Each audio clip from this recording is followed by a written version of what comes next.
Hello students, I hope you all are doing well. This is your maths teacher Shweta Bajaj. Students, before starting, firstly please like and subscribe my channel in order to get the video notifications on time. And don't forget to mention your name, class and section in the comment box for attendance. In today's video, we are going to learn the facts about HCF and LCM. So let's facts about HCF and LCM. Fact number 1. It says that the HCF of two numbers is always 1 if the given numbers are co-prime. For example, find the HCF of 4 and 9. Now students, 4 and 9 are co-prime, right? And the factors of 4 can be written as the factors of 1 into 2 into 2, and 9 can be written as 1 into 3 into 3. So here the only common factor, common means the same. Here the only common factor is 1 only. So the only common factor is 1.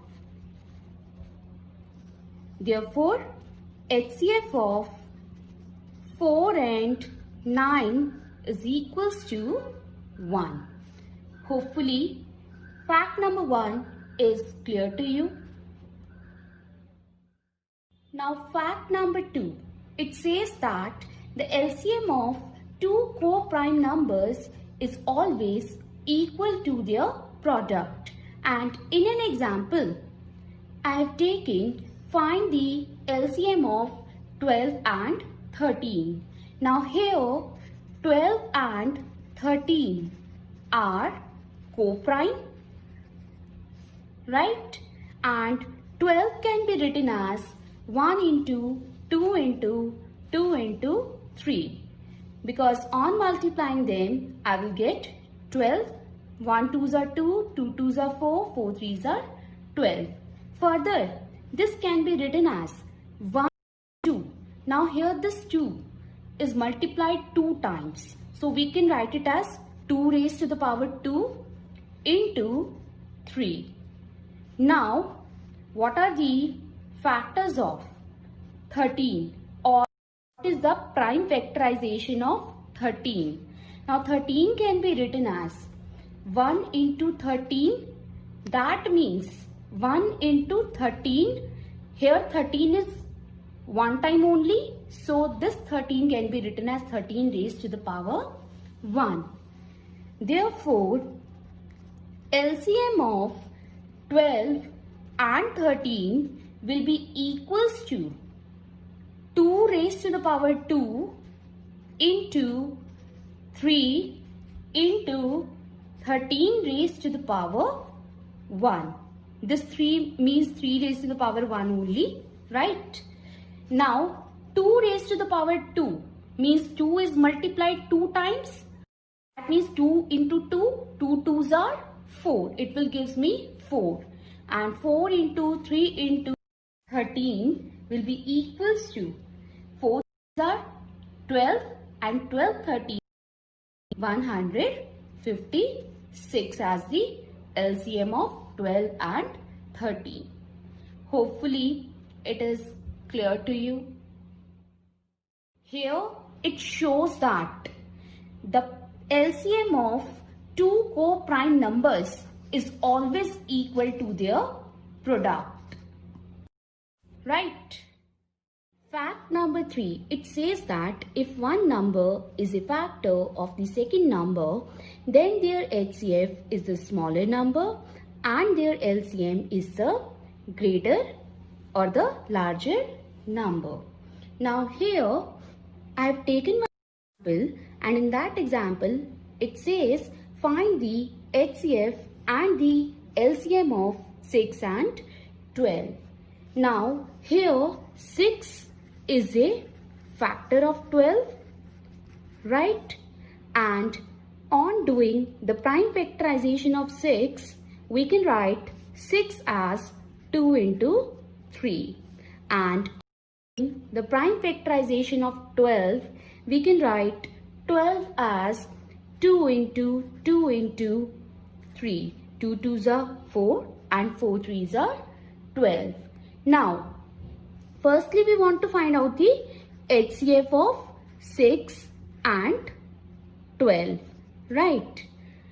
Now here in the prime factors of 6 and 12, the common factors are, if you will see, they are 2 and 3. So HCF will be 2 multiplied by 3, that is equals to 6. Hopefully it is clear to you. Now to find the LCM of 6 and 12, here this 2 into 3, 2 is only one time, so 2 raised to the power 1 into 3 here is also one time, so we can write it as 3 raised to the power 1. And here in the prime factor of 12, 2 is 2 times, so we can write it as 2 raised to the power 2 into this 3 is only one time, so we can write 3 raised to the power 1. So LCM of and 12 will be given by, on multiplying each factor, the greatest number of times it occurs in either number, and if the same factor occurs more than once in both numbers, you have to multiply the factor the greatest number of times it occurs. So here if you will see what we can take, this 2 square, 2 raised to the power 2, because here it is occurring greatest number of times, and if you will see in this 3 is occurring same number of times, so that means we can take 3 raised to the power 1. Now 2 raised to the power 2 means 2 is multiplied 2 times and it gives us 2 into 2, that means 4, and 3 raised to the power 1 means 3. So 4 3s are 12. So 12 is the LCM of 6 and 12. So through this example, it is proved that if one number is a factor of the second number, then their HCF is the smaller number and their LCM is the larger number. Hopefully it is clear to you. Now fact number 4, it says that the product of two numbers is equal to the product of their HCF and their LCM. If n1 and n2 are two numbers, then n1 into n2 is equals to HCF into LCM. So from here we can say that if we want to find out the HCF of two numbers, then what we will do? We will multiply the numbers and divide them by the LCM, or if we want to find out the LCM of two numbers, then what we will do? We will multiply the two numbers and divide them with the HCF of the given numbers. Hopefully it is also clear to you. Now next I have taken is question number 3, first part of exercise 3F, and the question says that find the HCF and LCM of 7 and 14. So students, firstly what we will do? We will find out the HCF of 7 and 14. Now on finding out the HCF, we can use any method. So I am using the division method. Okay, I am using the division method for finding out the HCF. On dividing this 14 by 7, you know that 7 2s are 14. So 14 minus 14 will give me as a remainder. So that means HCF of 7 and 14 is the last divisor, and here the last divisor is nothing but 7 only. So HCF of 7 and 14 is 7. Hopefully it is clear to you. Now to find out the LCM of 7 and 14. Students, from the formula in fact number 4, we have that LCM of the two numbers will be given by first number into second number divided by the HCF of both the numbers. So here, what is the first number? If you will see, the first number is 7, and what is the second number? Second number is 14, and what is the HCF of both the numbers? HCF of both the numbers is 7 only. Now, on multiplying 7 and 14, what we will get? We will get 98 upon 7. Now, 98 upon 7 means we have to divide 98 by 7. So, on 98 by 7, we will get 14 as our answer. Hopefully, it is clear to you.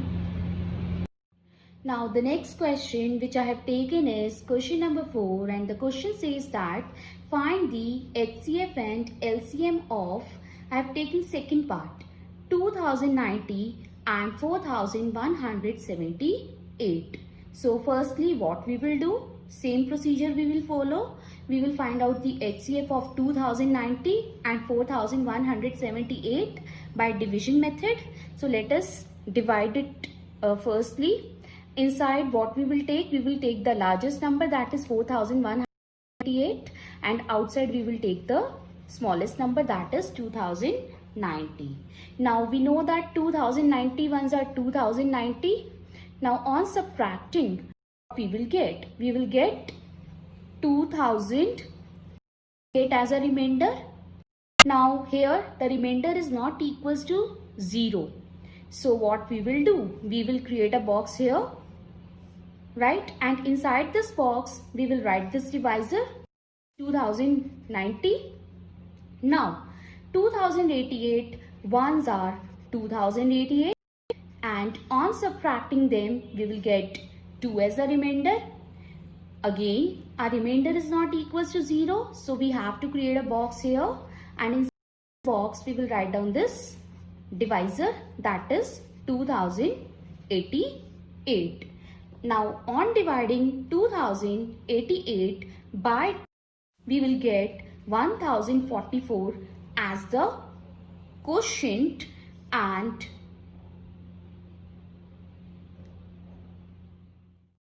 here we will write 1088 because 2 into 1044 will gives us 2088, right? And on subtracting them, we will get 0 as our answer. That means remainder. So what will be the HCF of 2090 and 4178? That will be the last divisor, and here the last divisor is nothing but 2 only. So the HCF of these two numbers is 2. Now to find the LCM of 2090 and 4178, what we will do?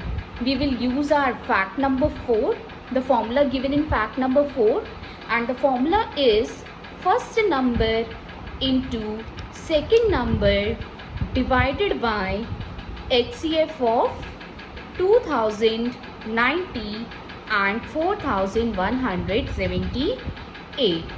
Now, what is the first number?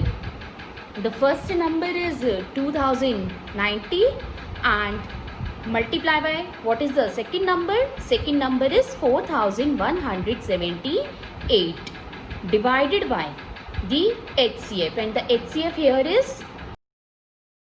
Now what will be our next step? In the next step, we will firstly multiply 2090 by 4178, and on multiplying, what we will get? We will get 87,32,020 divided by 2. Now on dividing 87,32,020 by 2, what we will get? We will get 43,66,010 as our answer. Hopefully it is clear to you. So after discussing this, as usual, I am attaching home task in the description below. For any doubts and queries, you can leave your message in the comment section. I hope you like the video. Thank you.